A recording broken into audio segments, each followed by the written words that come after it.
Recording. Hello, I'm Leisa Holland-Nelson Bowman Lombardi, the greatest football coach who never walked a sideline, as Coach Nelson. I'm also the fashionista and the bio babe of Culture Club HTX. No, it's biography. Oh, because everyone thought it was biology. No, I did. I know. Yeah, right. Only you. But it is. I get to introduce all of our guests and read their bios. So I became the bio babe, created by my near dear, beautiful, very bossy, Oh God, we're back black, to that. We're back bestie, to that. Yes. and blessed. What's your name? Shavonnah Schreiber, the other half of Culture Club HTX, the executive producer, the parliamentarian, people. They wonder of the world. It worked. Oh, it works. Oh, you did not. You can't control me, and you know it. Oh, did you hear that? Is that Children? This is like watching ping pong back and forth. This is great. Because that's how Near we're volleyball. Let's say volleyball. Yeah. Oh, here we go. Yeah, Serve, we're really set, good at spike. this stuff. You Okay. know that? I got that one. Okay, yeah. come on. Who are we here with, lovely? Read the bio. Bio, babe. Chantell Preston, CEO of Preston Partners. Chantell is a healthcare executive, growth strategist, and the CEO of Preston Partners, a consulting firm helping healthcare organizations thrive. With over 25 years, looks way too young for that, in the industry, she's led multi-million-dollar ventures, mentors women leaders, and was recently inducted into the Texas Women's Hall of Fame. She's also a keynote speaker, mom of two, and now a professional sports team owner. Yay! Chantell is on a mission to lead with authenticity and break barriers in both business and sports. And I'm just so glad to have you here. Well, thank you, ladies, for inviting me to come and join you know. guys. First of all, folks, y'all are welcome. Because this is an exclusive, people. I mean, how many days? So it's Sunday. So, what, 4 days, 3 days you've been the owner of, I mean, like it's been officially public that you're owner of this team? We did announce 3 or 4 days ago. You're correct. Okay, all right. So Wow. we'll get to that in a minute. But as Leisa mentioned, you are a woman of many, many talents. I mean, so just you said all of them. Lovely. Cue our question because I lost my spot. In fact, your LinkedIn lists out healthcare maverick, growth strategist, keynote speaker, authentic leadership advocate, just to name a few. You're also a mother of two. Tell us a bit about your professional journey. That's the question. So the professional journey is kind of interesting because what we think we're going to do in life and what we end up doing are two totally different things. So I got a great opportunity straight out of college. Sometimes it's about who you know, not necessarily what you know, but then what do you do with that opportunity? Yeah. So I took that opportunity and I just wanted to learn everything I could about healthcare. I ended up building healthcare facilities. Again, I didn't know anything about it. Physical facilities? Physical facilities. Hospitals and I would do ambulatory clinics? surgery centers at that point. Okay, cool. And instead of, kind of starting at the big firm at the bottom, I kind of started at a smaller firm halfway to the top. So I realized I wanted to learn every aspect of the business, not just sit behind my desk like maybe some of my male counterparts did. I wanted to get out and just say, how can I learn as much as I could? And from there, guys, I never had to look for a job. I found a niche for myself. I built over 65 hospitals. Do you work with Next Level too, didn't you? I do. Juliet and I really are more like competitors. Co-opetition. Co-opetition, that's correct. But we are also dear friends. And, I come from the mindset of there's an abundance. That's right. Everybody provides different things in healthcare. And as long as everyone's getting healthcare and getting good care, we're all successful. So do you have a group of clinics like Next Level? No, I don't. Actually, my main business was traumatic brain injury rehab. Oh, wow. Very different. I think I knew that. Yes, and so Mentis Neurorehabilitation, we started that about 2008, and we built it, and we ended up selling to private equity in 2015. And we didn't sell because we wanted to get rid of it. We wanted to really grow. Yes. We saw a niche or a market that we frankly didn't know existed. But then when we got into it, we realized how important it was. 99% of our facilities, we stayed 99% full all the time. And the bulk of our clientele base was 18 to 42 males. And so these aren't people that have heart attacks. They're not people that have strokes. These are people that have traumatic situations happen. And it was a great opportunity for us to learn the market, but also provide something different. We wanted not just to fix the physical aspect, but also the cognitive. And a lot of providers weren't doing that at the time. We had neuropsychology there on site. And so you can fix somebody physically, but if you're not focused on fixing them mentally too, and how they interact in society, total exactly, repair. it's the whole person. It's not just the physical. So we were very, very proud of our outcomes. 80% of the folks went back to work in some capacity. And to us, that was just success. And so it was a lot of fun, but in the meantime, while we were building Mentis, I got the opportunity to continue to develop for clients. So that's where I built a lot of hospitals. I worked for St. Luke's, worked for some of the smaller facilities, and just found a niche of building different types of facilities for clients and then for our own businesses. Okay, so did your business become construction, or? It's more like I'm a project manager. I would oversee the construction, the equipment procurement, licensure, all aspects to getting the facilities up and running. That's great. And I might still do that today. I do still consult for private equity. All kinds of things. Yeah, I know. I get bored very easily. So it's been great, and I love to help people, and it just gives me the opportunity to continue to do that. So speaking of helping people and opportunities, you also have a book that's coming out the summer of 26, so about 7 or 8 months from now. What's the topic of your book, and what was the impetus for you to write it? So, very interesting scenario. When we did sell, it was kind of an interesting experience. It was kind of like I took the blinders off. I said, where's all the women? Right? Here I was in these boardrooms with all these men, and they all thought I was a secretary, and so it was like, wait a minute, where are all the women? Did you see my eye roll? I saw your eye roll.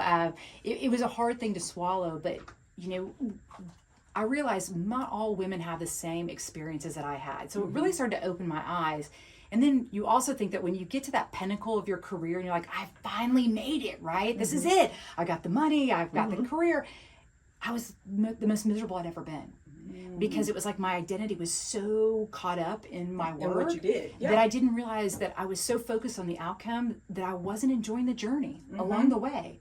So the last 10 years have been around how do I help empower and elevate other women? And I really searching for myself, what made me happy. And I started realizing all the things that I thought were ingrained in me as a kid, and they weren't necessarily my values. It was the values that society had put on me. My parents had put on me. Success was all about money and title. Well, that wasn't the case. So really spent some time evaluating what's important to me. What do I want to do in this next phase of life? And that's where the book came from. My mom always said, girl, get out there and tell your story. Tell the things. Hi.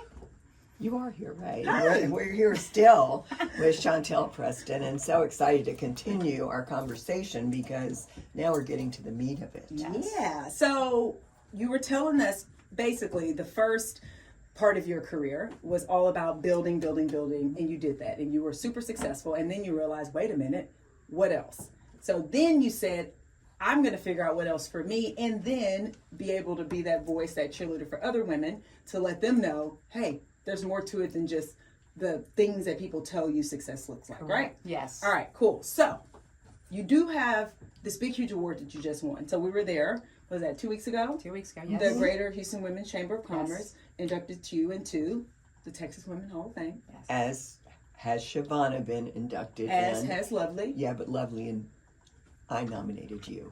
Yes. But she was also inducted. So But I didn't know her that well. Just so you was know. impressed. Just so you know. Good nomination. Just so you know, we're Hall of Famers over here. All of it.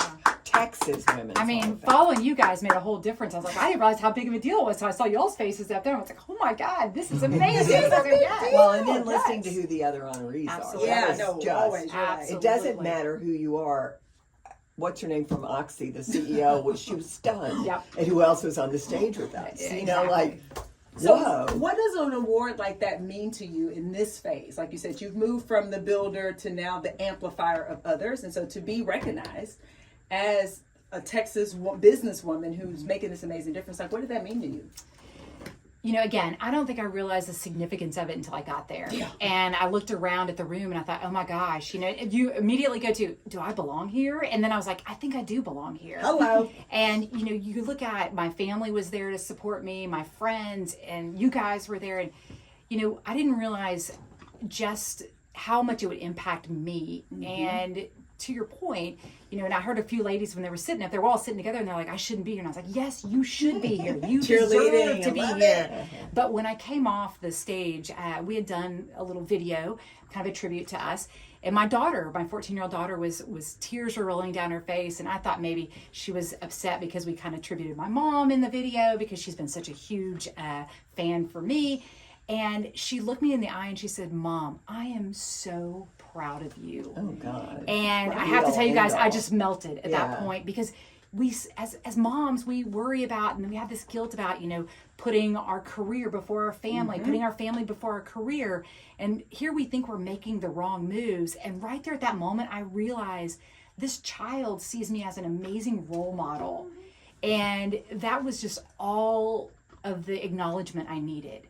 Because, again, I go back to before, when she was 5, here I inherited this child after selling my business. I didn't even know what she ate for lunch, because I had so much. Her? Well, I mean, she was mine. But, after I sold my business, I started you had getting to be more. with her. Yeah, I had to be with her more and more. That sounds really bad. Laura to was say that. 13 But, when that happened to me. Right. I know You're just more involved now. More All involved. of a sudden, you're like, what do you want to do, Right. 5-year-old? That's right. You tell me. And now I look at this and I see a mini me, first of all, which is great. But I realize that what I'm doing is making an impact for her. And it's changing the narrative of the next generation, because I love to work and I want people to understand it's okay to want to work. Yes. Yeah, it's no, great. it's And I fine. love having a passion and a purpose in life. And now her seeing that, it was. And saying that she's proud of you, I mean, I must say, because at 14, I mean, most girls and their moms aren't like getting along that way, it's hormones and whatever. So that's pretty special that she could, in that moment at 14, recognize the significance and have the wherewithal to tell you. It was to say it. That was probably one of the greatest moments of my life. I have to tell you that. I mean, just the look in her eyes, and so yes, I'm very fortunate. It's fantastic. I wish that for every woman that has a child, especially a daughter. No, that's guys seriously. tell you, boys tell you. But it is it can be a very difficult relationship, daughters and moms, and like I said, especially at that age. Oh, yes. So that's super special. So thank you for sharing that. So speaking of super, super special, you just did something else that's pretty damn, can you say damn? Damn special. Tell us about your newest professional sports ownership endeavor. So again, I can't believe it. Empowering and elevating women. I've always lived behind, under the radar. Yep. And I really want people to realize that I'm living my values. I'm putting my money where my mouth is. So myself and some other amazing ladies, we bought the expansion team for League One volleyball for San Francisco. That's really cool. It was That's announced so cool. today. And there was some reasons we did it. I mean, first of all, you look at the sport alone, it's one of the fastest growing sports. Yes. You look at the state of Texas and how many women and girls are playing. It's phenomenal. It's a great place to be. It's a fast sport. But you look at, just what the impact it can make for being role models. Yeah. Did you know I played volleyball? I did not. I did. But I think she played everything. I did, actually. I did. I played all sports. I played none. Absolutely none. I played I'm all a sports. wannabe, yes. Well, but you know what? But the thing is interesting, and we talked about this. Sports teaches you so much about leadership, compromise, how to bounce back from, failure. You lost the game, whatever. Bad play, bad pass, bad call.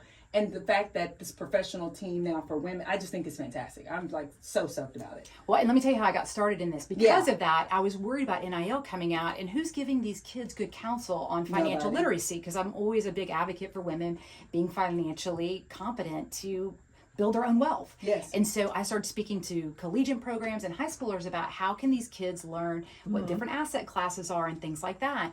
And so that's how this all came about. And then I'm like, wait a minute, how can I show my values in an even bigger way by buy a sports team, and I will tell you, we've got it's not just me, we have a great group of ownership. Jess Wolf is my partner. She's a CEO of Rebel Girls. It's a media company that really focuses on sports information and role models for teens and tweens.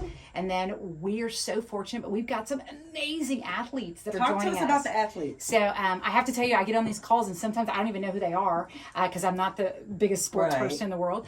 But we've got like Abby Wambach, Glennon Doyle. We've got some of Kelsey Robinson, which is one of the founding partners for one of the founding players for Love. And so we've just built Brandy Chastain. What's been awesome is the Bay Area FC group. A lot of the folks that were the founding members, like Leslie Osborne and Ricky Lewis and Danielle Stanton, they're all coming on board as owners with us. And so we're building this conglomerate of just badass women. Yeah. And so we're saying, can I say that on here?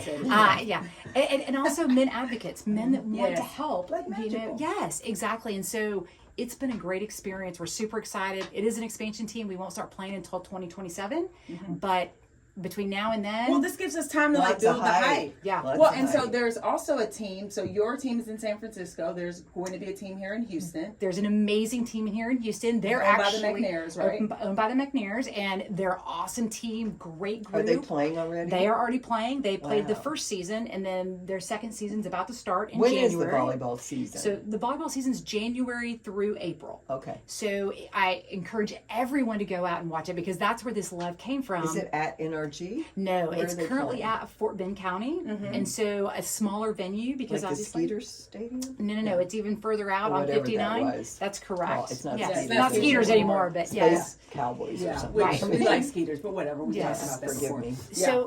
So it's I encourage everyone to go because it's fun, it's exciting, it's just magical. And you see these girls, and one of the things I loved about League One is number one, how they treat their players. Yeah. I mean, I wanted to make sure the league had my same values. Yes. You know, they pay them correctly, they give them benefits, they let the athletes be involved in the decision making that's happening. And I mean, They know what they're the ones that are doing. playing. Yeah, it's like- exactly. Hello. So, and one of the things I loved about even here in Houston, after the games, the players will sign autographs for the kids.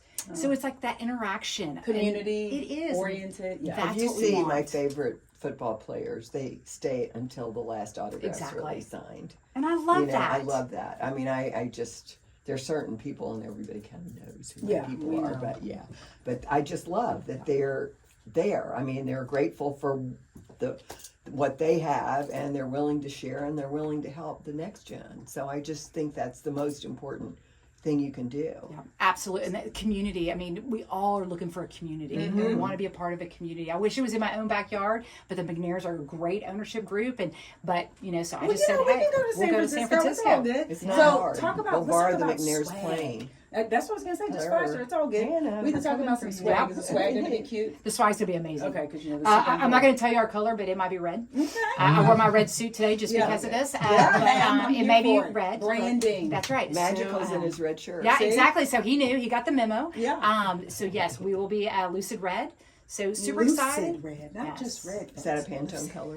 Lisa? It's part of the Adidas since that's our major sponsor. Okay. It's Okay. the Lucid Red because of the Adidas sponsorship. And we've Okay. got some great sponsorships too. And that's what I want people to realize. Women make 80% of the decisions. Why are we not gaining that wealth? So sponsorship, everything else, they're starting to realize, hey, we're the decision makers. Hello. Yeah, market to us. Hello. And so the more that we can get, the bigger we can, the more sustainable women's. Okay, so you have to agree that you're going. So January. So this is just in a few weeks. The season starts. So we will get tapped in. Your team won't start until. But you guys can 27th. come out. I'm sure we can talk Hannah into getting. I us feel into like the we can games make here. some things Yes, happen. yeah. So I think we'll go and we'll watch, and then we want you to come back as we get closer and you get further down this journey because I don't know, there'll be things to talk about. And when your book comes out. Absolutely. And I would love for some of the players to come in and Yeah, talk to you bring guys. them. So great. Because that would be a Bring great them. opportunity for them. We want people to know their They may be stories. taller than us, Lovely, just so you know. I've got Usually. shoes. Maybe a few. I have But a few shoes of them are taller than this. Oh God, she wants me tall so bad. I'm taller Don't than we she all? is. Yeah. Well, so I'm my taller best than she friend is, and was she 2 just- inches taller than me growing up, and she perfected standing with her knees bent, and I found the highest heels ever. Yeah, Neither so- of us were short, but it was like But I you just see, wanted I'm, to be 5'10". I'm looking down at you right now. I know, I hate that. Okay. Anyway, so we're going I to. hate it. You know that. She hates it. It's so funny. I'll be like, look, you see, she's like, whatever. All right. I feel like that with my daughter. She's like 3 inches taller than me now. She thinks she's the boss because she's taller than you me. know, So. I mean, that's kind of how it goes. So thank you so much. We're so super excited. What a pleasure to have Already, I mean, Thank you. 2026 Yeah. is your year, girl. I mean, this I'm is excited. like, It's I'm so our excited. year. It's our year. Hello, That's cheerleader. right. All right, so we're gonna take a break and we'll be back. Thank you. Bye. Bye. So-